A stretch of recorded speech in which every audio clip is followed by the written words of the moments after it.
जैसा कि आपको पता है, इससे पहले लेक्चर में हमने डिस्कस किया था लैटिस एंड बेसिस। लैटिस क्या होता है? लैटिस होता है method to represent the crystal. Crystal को रिप्रेजेंट करने का जो मेथड वो होता है हमारा लैटिस। और बेसिस क्या होता है? बेसिस होता है हमारे नंबर ऑफ लैटिस पॉइंट जितने भी एसोसिएट करें, नंबर ऑफ एटम जितने भी एसोसिएट करेंगे हम लैटिस पॉइंट से, एक लैटिस पॉइंट से हमारे कितने नंबर ऑफ एटम हमारे एसोसिएट करेंगे, वो हमने बेसिस पढ़ा था। आज हम पढ़ेंगे क्रिस्टल स्ट्रक्चर।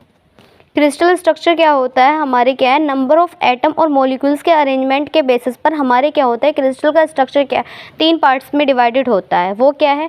फर्स्ट है हमारा crystalline solid, non crystalline solid. Non crystalline solid को ही हम क्या कहते हैं, एमोर्फस कहते हैं। और पॉलीक्रिस्टलाइन सॉलिड। अब वन बाय वन हम इनका डिस्कशन करेंगे। क्रिस्टलाइन सॉलिड क्या होता है? क्रिस्टलाइन सॉलिड होता है जब किसी भी सिस्टम को हम क्या है, कूल करेंगे बहुत स्लोली, तो उसके एटम और मॉलिक्यूल्स के पास क्या होगा, सफिशिएंट टाइम होगा उन्हें अरेंज होने के लिए, एक वेल ऑर्डर और शेप और साइज में अरेंज होने के लिए। वो क्रिस्टल क्या कहलाए जाएंगे, हमारे क्रिस्टलाइन सॉलिड के क्रिस्टलाइन सॉलिड होंगे।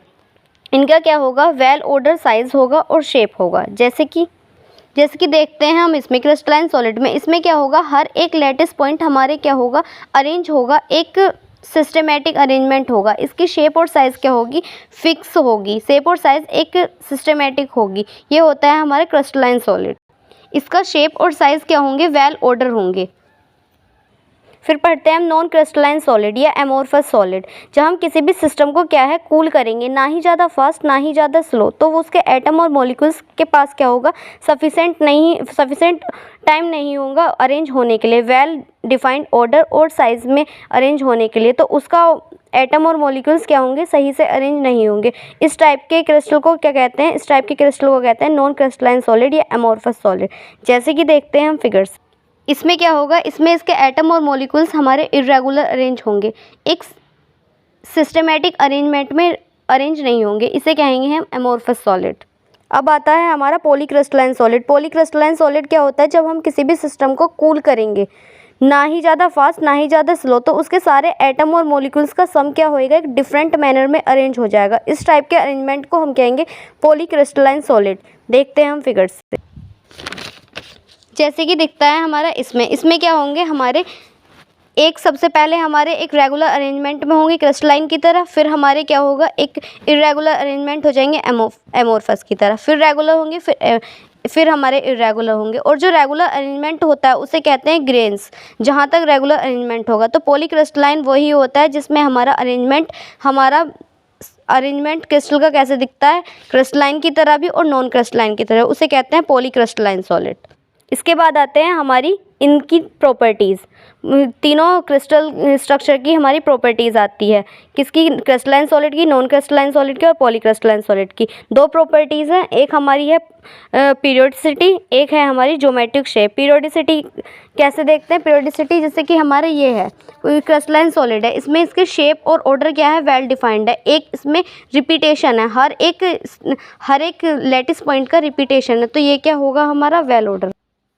एक टाइम पीरियड के बाद हमारा क्या है, रिपीट हो रहा है क्रिस्टलाइन सॉलिड में। एमोर्फस में क्या है, ये हमारा इर्रेगुलर है, इसमें पीरियोडिसिटी नहीं है। दे have periodicity but they have not periodicity. इसमें क्या है, इसमें यहाँ तक तो ग्रेन्स तक तो हमारी पीरियोडिसिटी है, इसके बाद हमारी पीरियोडिसिटी नहीं है, तो they have periodicity up to the grains तक हमारी पीरियोडिसिटी है। सेकेंड प्रॉपर्टी आती है हम ज्योमेट्रिक शेप। ज्योमेट्रिक शेप क्या होती है, इसकी शेप क्या है, हमारी वेल डिफाइंड शेप है। इसकी हमारी वेल डिफाइंड शेप नहीं है, और इसकी वेल डिफाइंड कहाँ तक है, ग्रेन्स तक वेल डिफाइंड है, उसके बाद हमारी क्या है, डिफाइंड नहीं है शेप। ये हमारी 2 प्रॉपर्टी थी, पीरियोडिसिटी और ज्योमेट्रिक शेप। इसके बाद हमारा आता है प्राइमिटिव सेल। प्राइमिटिव सेल क्या होता है, प्राइमिटिव सेल होता है हमारा smallest volume element unit cell. वो सेल होती है प्राइमिटिव सेल जिसका हमारा क्या होता है, यूनिट वॉल्यूम होता है, मतलब कि इसमें नंबर ऑफ लैटिस पॉइंट क्या होता है, 1 होता है, और इसके लैटिस पॉइंट क्या होता है, हमेशा कॉर्नर पर मिलते हैं। जिसकी लैटिस पॉइंट हमेशा क्या है, कॉर्नर पर मिलेगा। यहाँ से कोई भी सेल बनाएंगे तो उसका लैटिस पॉइंट क्या हो, कॉर्नर पर हो। जैसे ये हो सकता है, ये हो गया, यहाँ हमारे बन जाए तो ये हो सकता है, ये क्या होगा, प्राइमिटिव सेल होगा। और दूसरी कंडीशन क्या थी, इसमें लैटिस पॉइंट क्या हो, हमारा 1 हो लैटिस पॉइंट।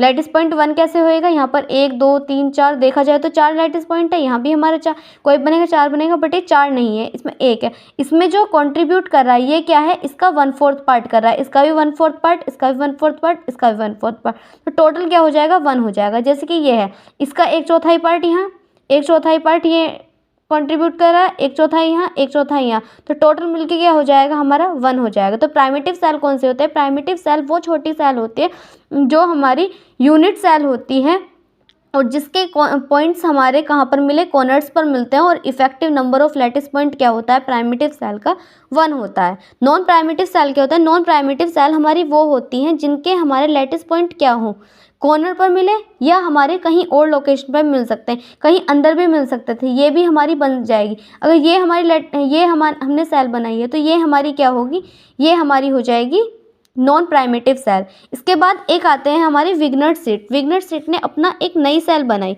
अपने नए मेथड से, अपने कोई दूसरा मेथड यूज़ करके एक सेल कंस्ट्रक्ट की। उन्होंने क्या करा, कोई भी एक हमने लैटिस पॉइंट ले लिया, उस लैटिस पॉइंट को ज्वाइन करा, आसपास के सारे लैटिस पॉइंट से ज्वाइन करा, और जैसे ये हमने ज्वाइन करा, इसका परपेंडिकुलर डाला, ये हो गया, इसको ज्वाइन करा, इसका परपेंडिकुलर डाला, ये ऐसे ही हमने सब पे परपेंडिकुलर डाला, और जो हमारी सेल मिली उस सेल को नाम दिया हम क्या, विग्नर सीट प्राइमिटिव सेल। इसका भी लैटिस पॉइंट क्या होगा 1 ही होगा।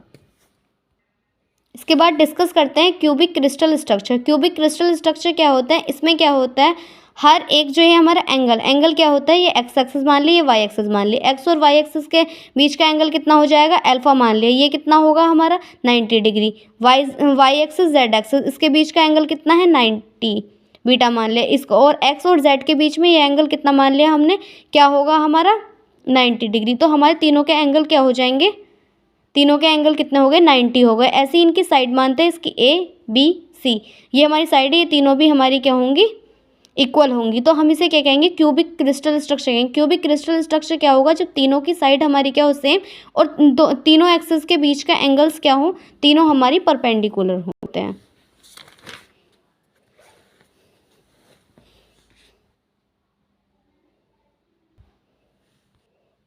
ये हमारे 3 टाइप के होते हैं cubic crystal structure. Simple cubic crystal structure जिसे हम एससीसी कहते हैं, बॉडी सेंटर्ड क्रिस्टल स्ट्रक्चर जिसे हम बीसीसी कहते हैं, फेस सेंटर्ड क्यूबिक स्ट्रक्चर जिसे हम क्या कहते हैं, एफसीसी कहते हैं।